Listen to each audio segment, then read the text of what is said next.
welcome to Your Family Dog, a podcast dedicated to helping families love living with dogs.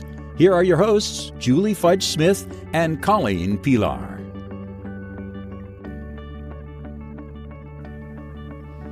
Hi, welcome back to Your Family Dog. I'm Colleen Pelar, and as always, joined with Julie Fudge Smith. But today we're inviting Jennifer Shryock, who is the founder of Family Paws Parent Education, to join us. And Family Paws has a number of programs that focus particularly on really young kids, right? Starting from, the moment of birth through toddlerhood. But Jen herself is a parent of 4 and has gone through the teenage years a number of times. And so Julie and I have both done that too. And today we wanted to talk about big kids, teenagers. So welcome, Jen. Thanks so much for coming on. Oh, thank you for having me. So, Jen, my question for you is, people think, well, once my kid's a teenager, what's the big deal? I mean, he's old enough to, he should be able to walk the dog and feed the dog and do all these things. But I actually think there's some special considerations that need to be taken with teens and dogs. And I wondered if you thought so too. And if so, what would those be? Lots of considerations, lots and lots of considerations. So a couple of things that come to mind are expectations that kids have. I can think right about a situation last week, in fact. Teen boys coming over, and we have a very large dog, and they want to play with him a certain way. And so I'm always saying, let's get him a toy. Let's do this, not use our hands. Let's not, their idea of playing with him is definitely not my way of playing with him. And in fact, is everything that I discourage when playing with him. So trying to find the ways to communicate that and make it fun for them to engage with my dog in a way that they're going to respect, understand, and do, even if I'm not home, right? Even if my kids are here with their friends when I'm not here. If I just say don't do that, then chances are when I'm not here, right, they're all going to do that. So there's a certain level of education where you have to say that, I want you to play with my dog, but you need to understand how to play with my dog. And I found that the same thing when with my Bingley, who was a champion fetch player and would literally go for 7 hours. He would wear the teenagers out. Yeah. But I had a strict rule that he was not to catch in the air because I didn't want any limbs or back problems. And so I had to say, this is how you throw. If you want to throw the ball, make sure it bounces, this kind of thing, to give them really specifics on how to throw the ball. And then you can throw it as long as you can keep up with Bingley is what it boiled down to. But you're right. You need to give them not just the don't do, but this is what you can do. Absolutely. Absolutely. Another thought that comes to mind, and I had this with a family, is multiple dogs. Having multiple dogs, and say they have some resource guarding issues or some tendencies to guard food or different items. And you have a child who's coming home to an empty house, no parents in the house, and they have to negotiate that a little bit. Those are issues as well. A lot of times we put that responsibility on kids, and maybe those circumstances aren't safe or aren't situations that they're going to know how to manage if something escalates, or even what to look for. So that's another worrisome one for me. I sometimes wonder if we have a tendency to say to our kids, let the dog out, do this, do that, but don't actually give them once again, those specific instructions about how to handle this, or this is what you need to look for as an indication that something may be going wrong. Yeah. It's building that whole sort of, dog aware generation that you want to do. So the other thing is, I was thinking too about like older teenagers who may come home from college and they have sort of that weekend warrior syndrome with the dog, that the dog may be older and is not used to playing 3 and 4 hours a day. Oh, it's so good to see you again, Buster. Let's go out and play.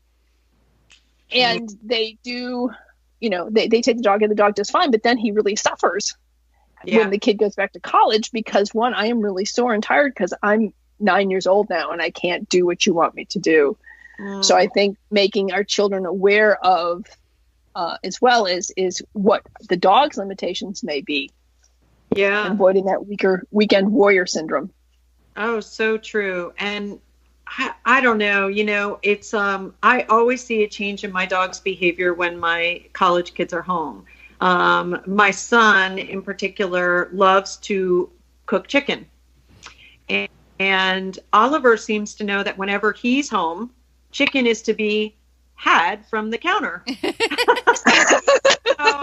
I end up having, my son who is like, Mom, the dog stole my food. And I'm going, yep, you walk out of the room for 2 seconds. And then Oliver is like the counter surfer for like 2 weeks afterwards because we unknew what just happened. Mm-hmm. There's difference in behaviors that happen. And I mean, it is kind of comical, and I count on it. Like, I know, okay, he's coming home. Oliver's going to be a little out of sorts. But it is really kind of funny. It's funny to see that predictability, and it's amazing because it reminds us that our dogs do behave very differently with different people. Mm-hmm. Absolutely. And they know what he associates my son with chicken. Yeah. So, off the counter.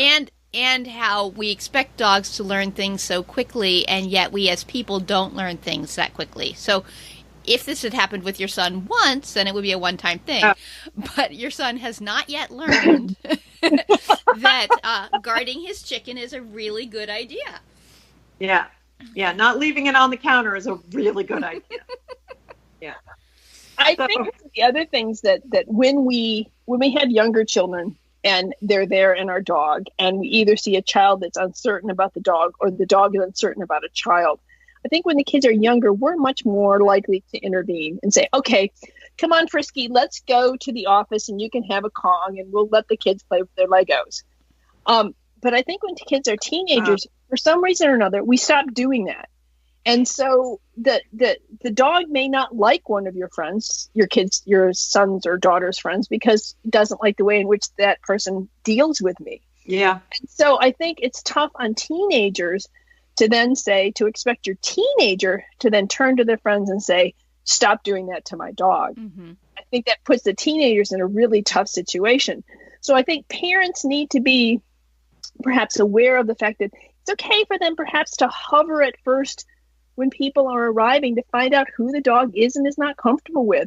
And so that they can step in and say, hey, I'm sorry, Jason, but Frisky is apparently not feeling like playing right now. I'm just going to take him with me. Yep. And I think for some reason we stop advocating, thinking our teenagers have the ability to advocate for our dogs with their friends. And I think that puts our teenagers in a very awkward situation with their friends. It is. And I'm thinking about a specific situation with my daughter and her boyfriend. And he loves to play with dogs in kind of, a little more rough and tumble way. And so I do take my dogs separate. I do move them out of the room and do separate them and do give them an out and a different option. And it helps. It relieves her of the stress of having to say, yeah, let's not do that, or my mom's going to get irritated. So I just kind of play the bad guy and say, okay, everybody upstairs, we're going up for our time. But I don't like to leave my dogs when there's a bunch of kids. I don't care what age they are. The dogs usually go with me. Right. And, because it can get strange quickly. Yes. I agree. And, my daughter had 9 of her friends over for game night. And they're all 17-year-old, around 17. And that can get really wild and loud. And just the loudness is too much for the dogs. And if they just go to tickle each other, or, 17-year-old girls are loud and they don't want a drooling dog on them. It's like, ew, no, ew, And drooling dogs and hairy dogs aren't really their thing. And so when you get a bunch of girls who are kind of, it's true. And, or fear. There are a lot of kids who have fear of dogs too. And when I tell people he's a giant-sized dog, they don't believe me until they see him. And then they say, holy cow, that's a big dog. But it really is important to respect and know their comfort level as well, because there are lots of kids who've had exposure to dogs that maybe made them uncomfortable.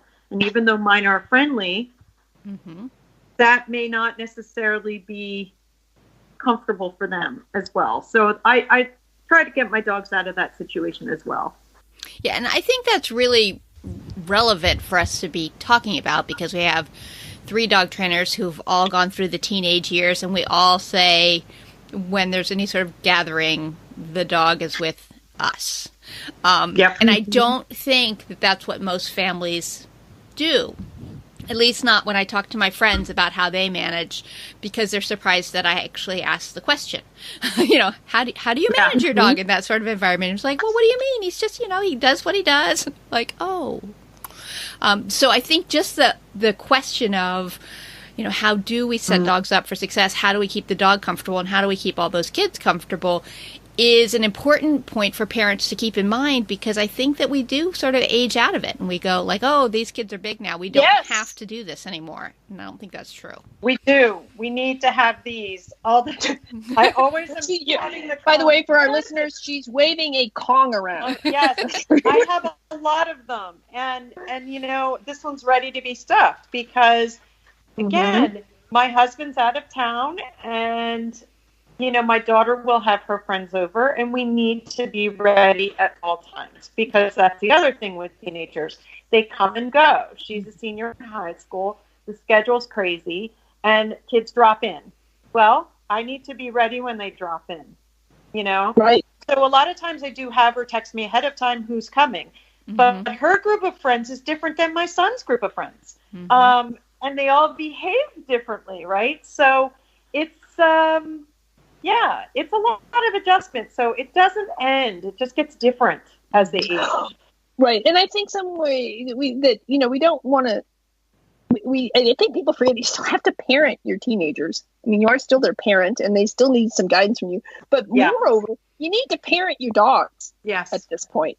So even if you don't want to interfere with the teenage fun, you still need to parent and care for the dogs, because teenagers are not parents. And they're not going to step into that role. And to ask them to do that, especially to try and regulate their friends, it's not a fair expectation, I don't think, to have on our kids.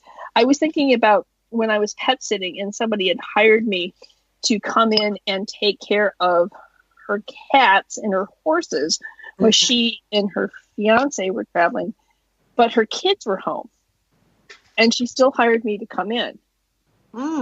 So, when we arrived, they had closed the door to the bathroom where the cat's litter box was.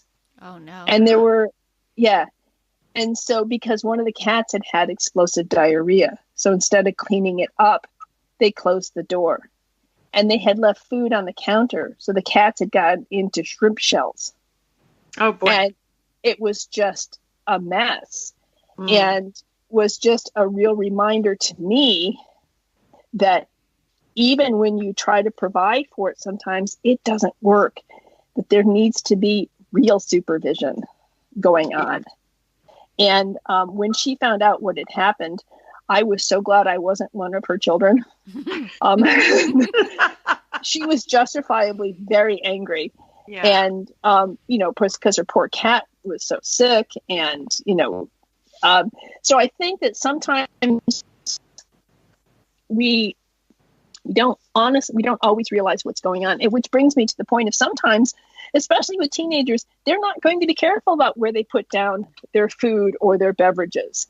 And so you need to be sure that one of the reasons why you may not want your dogs involved is because if your dog has any kind of food allergies, you certainly don't want them snarfing down the Oreos or the Doritos or whatever it may be. So part and parcel of this could be maintaining sort of a healthier environment for your dog, that they're not exposed to something that they shouldn't be eating or swallowing. I would agree. I would agree, being that I look in my daughter's room and there's any number of hazards, from makeup to other things. It's true. It's true. And I would just say teenagers, as great as they are very distracted. we're a very distracted society in general now, but I don't know. I don't often I do have some really good pet sitters that I like to rely on, because even if I'm going away for a weekend and my daughter or her kids might be here, I want to be sure we have a backup plan. I want to be sure that if life happens for them and they change plans and haven't thought about the animals, that I've got a backup plan, because that's the life of a teenager, kind of, is, whims, going out on a whim or doing something. And, my dog's needs may not be met. So that's another thought. I think a lot of times we think, oh, the kids will take care of the dogs, but maybe they won't. Maybe they can't. Maybe they're not as reliable. Those are things too.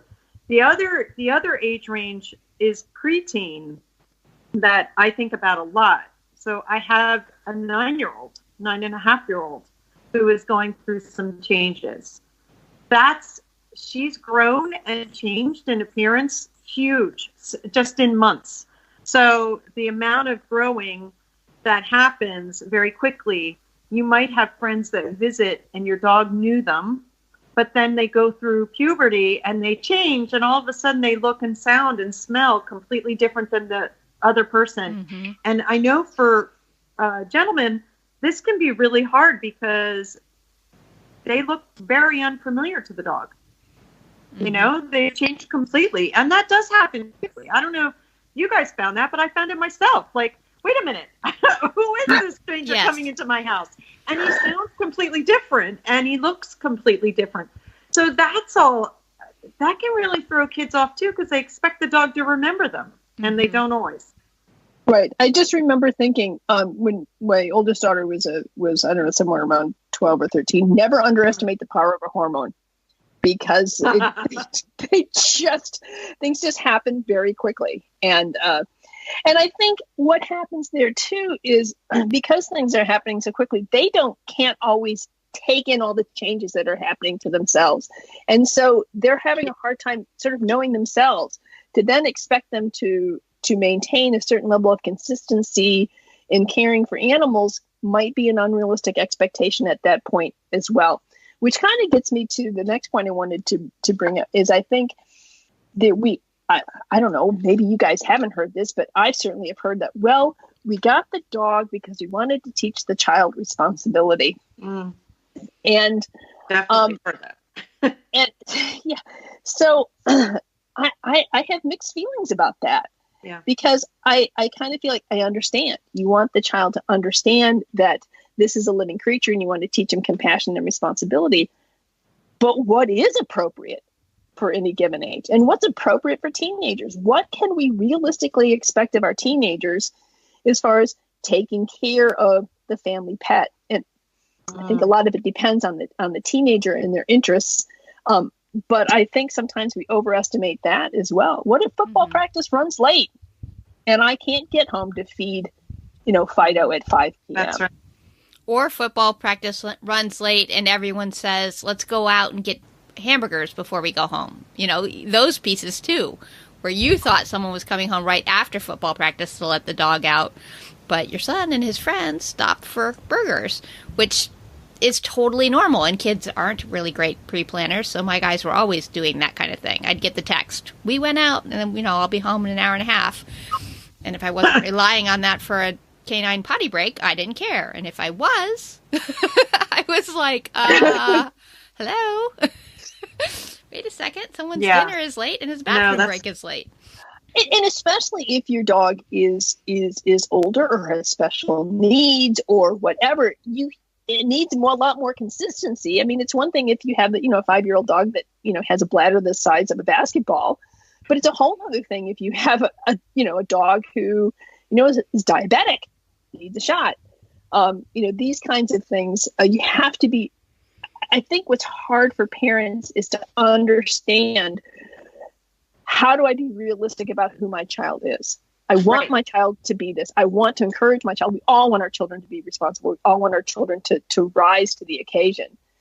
Right. But you need to also be realistic about what kind of occasions can they not rise to? And is it really fair to ask them to do that? And these are questions I think that need to be honestly asked and answered.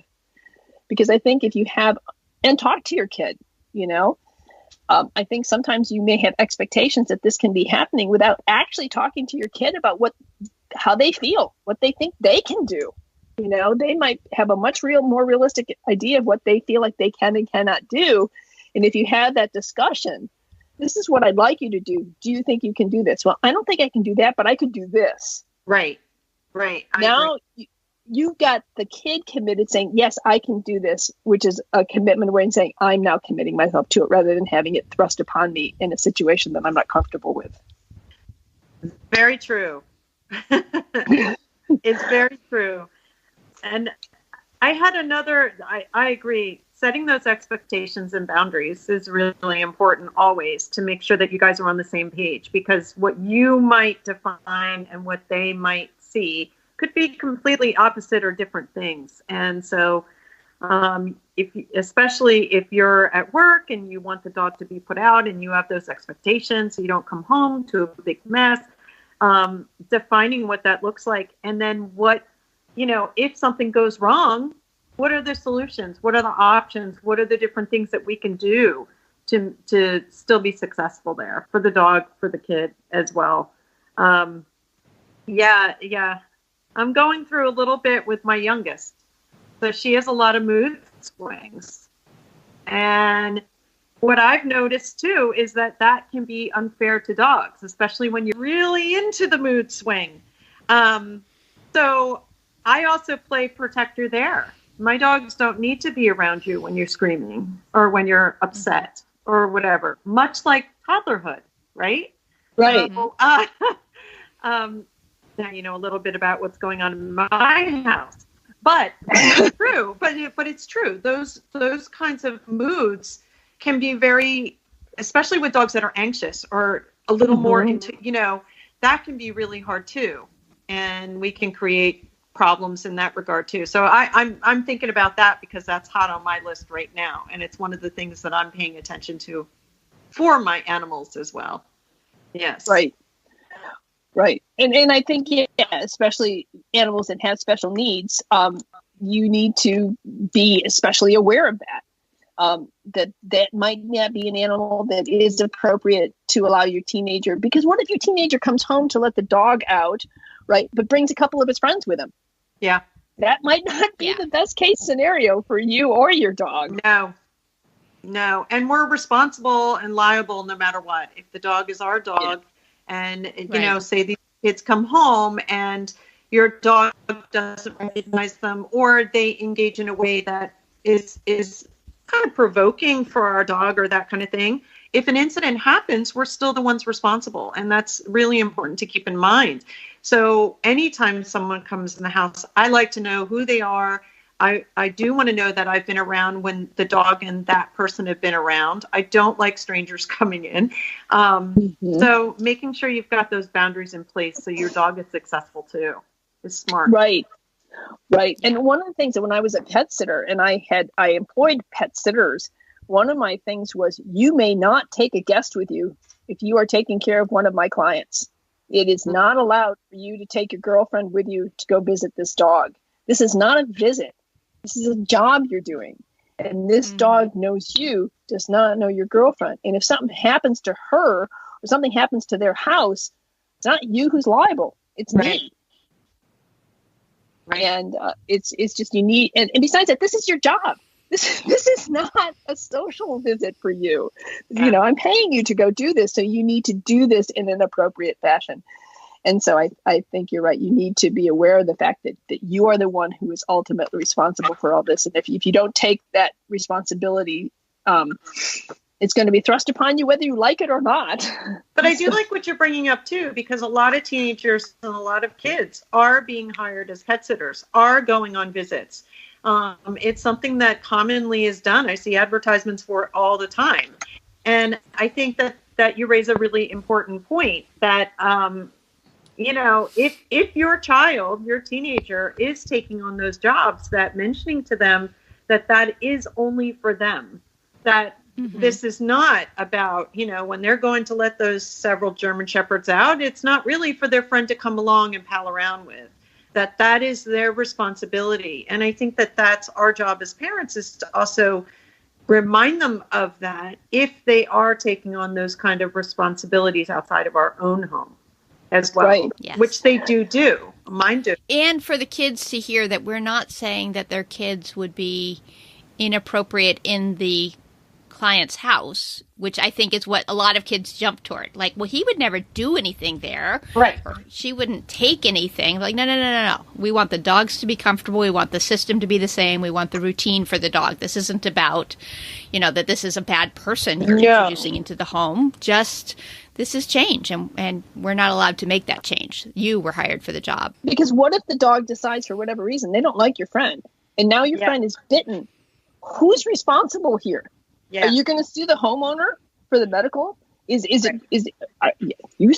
making, $8 an hour. You're not paying for the medical. Does it fall under my umbrella policy? Stuff happens that we don't count on. Or what if it's icy and your friend slips on the front steps and breaks a leg? Not even everything to do with the dog. Where does the responsibility, where's the liability lie?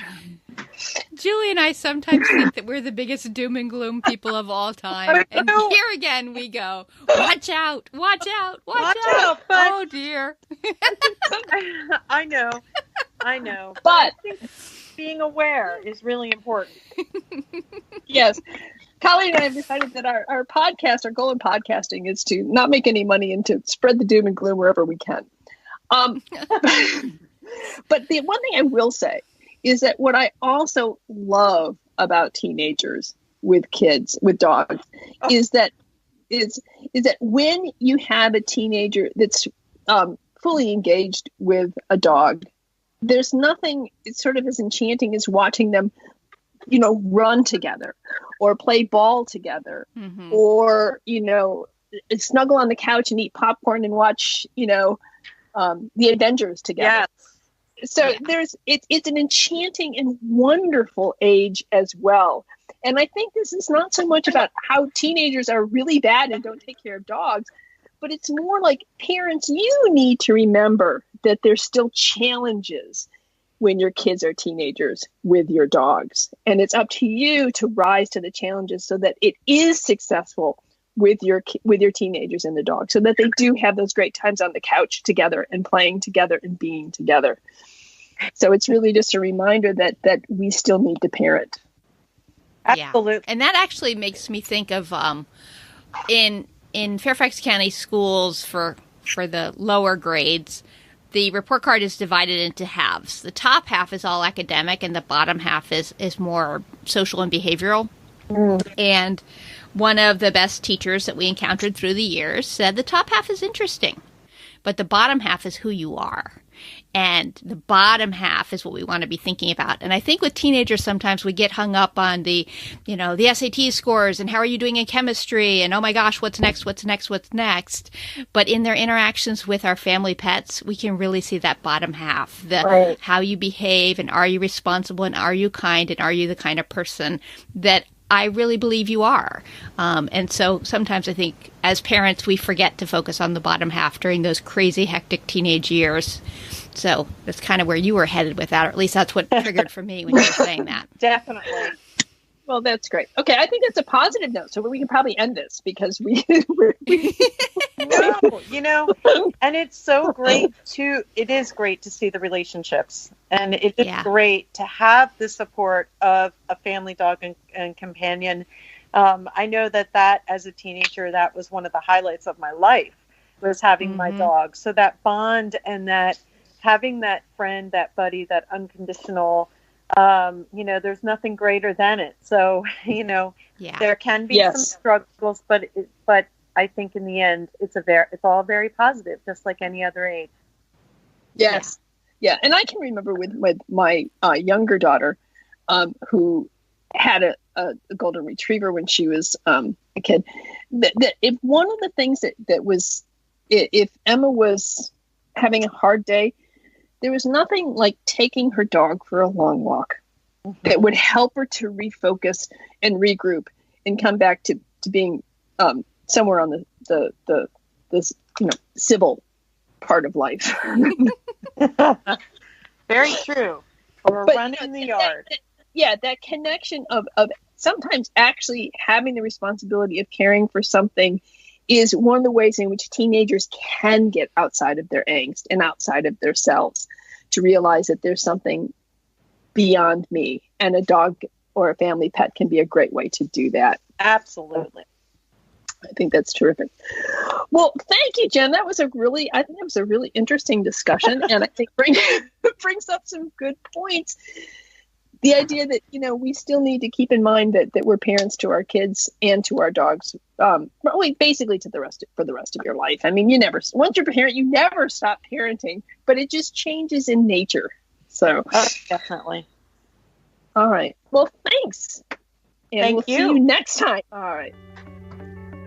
Thanks for listening to Your Family Dog. Got questions? Interesting ideas? Colleen and Julie would love to hear them. Call 614-349-1661 or visit www.yourfamilydogpodcast.com to share your thoughts.